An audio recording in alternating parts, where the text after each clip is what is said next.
Karl Marx is voted leading thinker in the millennium, according to the 1999 BBC poll. He was born in Prussia Trier, May 5, 1818. However, he was exiled for his extravagant theories, thus moving to Brussels and Paris several times, until he eventually moved to London, where he died aged 64. His most recognised works were the Communist Manifesto and Das Kapital. Both books criticises on the political capitalist industry. Within this presentation, we shall be concentrating on his theory of alienation, which are part of the Paris manuscripts. Our chosen object is a pair of blue Levi jeans. We shall see how Marx's theory of alienation links towards the product. We shall also be exploring the history of this item and how they progressed into being a fashion statement in the material world. The structure of this presentation goes as followed. Part 1. Theory of alienation explained. We shall explore the 4 dimensions of this theory, how his involvement with the Hegelians came up with the concept of alienation. Part 2. The history of Levi jeans. It is important to recognise the history of our chosen object. We shall cover how a pair of workers' trousers transformed through the film industry into a fashion item and the commercial society. We shall also explain on how we are alienated from the object's original purpose. Part 3. The link. Here we shall introduce the link between Marx's theories of alienation and how the Levi jeans correspond to each of the 4 dimensions. Conclusion. We shall summarise on how alienation is around us in the material world, how we are blind to recognise the worker's lifestyle, and the way that they are treated as an object by higher corporations in a capitalist world. The theory of alienation did not completely derive from Karl Marx himself. However, his involvement with the Hegelian circles did create the roots of the theory. It was Ludwig Feuerbach, a material philosopher, who came up with the concept of alienation. However, it was Marx who related this theory to the material world. Young Marx wrote the theory in the economic and philosophical manuscripts, otherwise known as the Paris manuscripts. They weren't published until the 1930s, when the Soviet Revolution was blooming. The alienation theory was divided into 4 prime aspects. These were called the 4 dimensions of alienation. Alienation from the worker explains that there is no personal impact towards the product. If a man is not alienated, he has put his heart and soul into it and is personally proud for someone to wear or use the product. For example, a shoemaker, a carpenter, or an artist.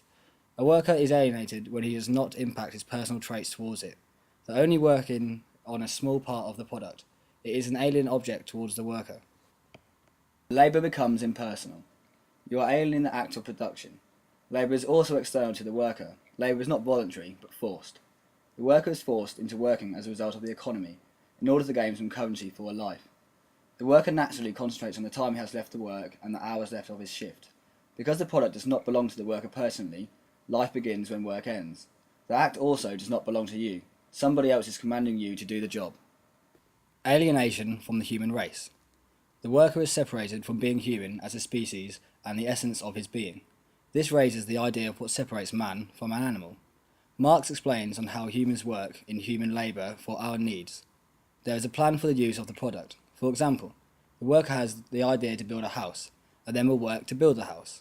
There is a personal plan. The worker is alienated in the way he will use the product, and was not his own invention. The product is for someone else, and not for the worker. The worker is alienated from his own human essence. Alienation from other human beings. This is one of the deepest aspects in which Marx talks about. We are alienated in the way that the worker is treated as an object rather than an individual. He is only one of many cogs in the machine. The worker has been stripped of his identity and is an object that is expendable.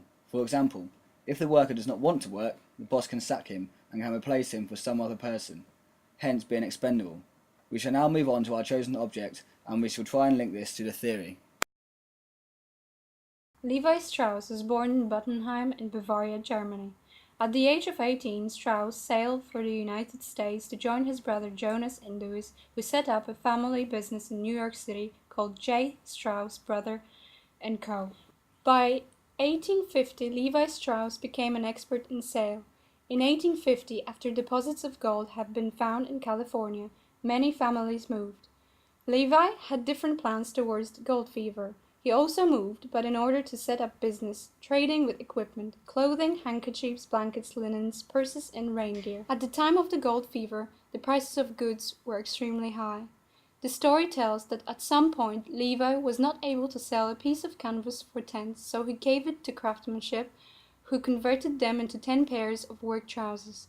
Canvas was solid material, it did not rip easily, and protected from small injuries. It quickly found buyers among gold diggers. The idea started to develop, and soon canvas was replaced with blue denim, thick cotton fabric. The color was chosen simply because indigo dye was the cheapest at the market at the time. Strong thread allowed the miners to abandon heavy tool belts and go with the lighter option represented by blue denim trousers. Later, in 1873, the trousers were redesigned and copper rivets were added in order to strengthen the thread in the pockets. These first jeans were called waist overalls. Soon the miners weren't the only working people to wear denim. Also, cowboys joined the group. In the next decades, denim trousers underwent a few changes such as rivets were taken out for safety reasons, heated rivets were causing skin burns, and back rivets were scratching the chairs and saddles. Another addition was an orange thread at the back of the pockets. When the film industry started creating Western cowboy films in the early and mid-20th century, these jeans were worn by the cowboys. The fans liked the appearance of jeans, Levi jeans in particular, and developed into a fashion item. The customers were alienated for its original purpose. The jeans were meant for workers and miners, but had now become an everyday piece of clothing that was fashionable. More companies had started producing jeans such as Diesel and True Religion, as jeans had become a more fashionable item. The jeans industry had rocketed in order for the corporation's profit. Sweatshops were built in countries such as China, Mexico and Taiwan for lower wages and higher profit. Workers in these sweatshops have become alienated from the product produced. The product itself is Western item of clothing, thus it is also alien to them. This corresponds to the first dimension in the theory. Also, the product is not of their own, which is also alienating the element towards this. Labour is forced upon these workers in the sweatshops who are hand-making these jeans, as proven in the videos and images shown. The workers need a living and work in these sweatshops to earn wages. This links with the second dimension. The third dimension is introduced by the fact that the workers who are creating these jeans in large factories where they are working long hours on a small part of the product, such as pocket or rivet, and are commanded by their boss, thus they are alienated in the sense of species being. The way in which the workers are treated as a whole or as an object is where the fourth dimension exists. The workers are completely stripped of their identity. The themes covered here point to an overwhelming amount of evidence that alienation from the product to the consumer starts from the moment the design is created. Alienation is quite essentially the concept that the worker and the product are foreign to each other. The product is not the worker's ideas, but big company bosses. This causes the separation of workers from the rest of humanity, as they are working for others with no input and opinions of their own, thus alienating them from others. This is shown through Levi branded labels as a mass market where alienation is certainly present, as 450 million jeans are sold in the US alone each year. As the figures are so high, this pushes the manufacturers, usually sweatshops, to work even harder at producing such a high amount of produce that they are paid even lower wages to boost profit margins. This ruthless act creates further alienation as it exploits the position that the workers are in, as they have no other choice but to be there and earn a living for survival. In this position, it is hard to break the cycle of alienation from the product concept to final outcome.